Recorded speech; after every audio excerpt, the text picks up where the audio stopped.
Restaurant স্টাইলে মজাদার fried rice বানাতে চান, তবে রেসিপিটি আপনার জন্য।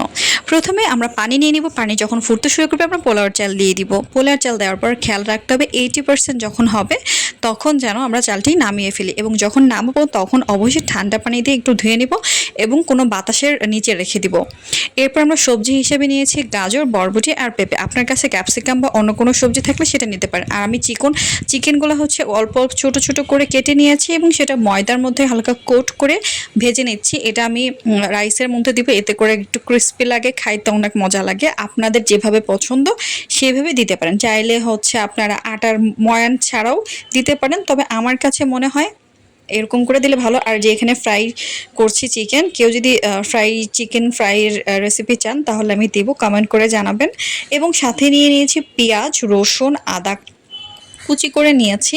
আর পেঁয়াজ দুইভাবে আমি কেটেছি, একটা কুচি পেঁয়াজ আর একটা হচ্ছে জাস্ট রাইসের উপরে দেওয়ার জন্য কোয়া ছাড়িয়ে নিয়েছি। তো যখন আদা রসুনটা হালকা লাল হবে তখন আমরা বরবটিটা দিয়ে দিব, কারণ বরবটি সেদ্ধ হতে কিছুটা সময় লাগে, সেজন্য বরবটিটা প্রথমে দিয়ে দিয়েছি। বরবটিটা যখন দেখবো মোটামুটি সেদ্ধ হয়ে গিয়েছে তখন আমরা দিয়ে দিব গাজর এবং পেঁপে। এইখানে কিন্তু আপনারা অন্য যে কোনো ধরনের সবজি ব্যবহার করতে পারেন, ক্যাপসিকামটা দিলে খুব ভালো একটা স্মেল আসে। এরপরে আমাদের যে রাইসটা ছিল সেটা আমরা দিয়ে দিব, এবং রাইসটা দেওয়ার পর হালকা একটু নেড়ে আপনারা লবণটা কাইন্ডলি একটু চেক করে নেবেন। তারপর আমরা দিচ্ছি হচ্ছে গোলমরিচের গুঁড়া।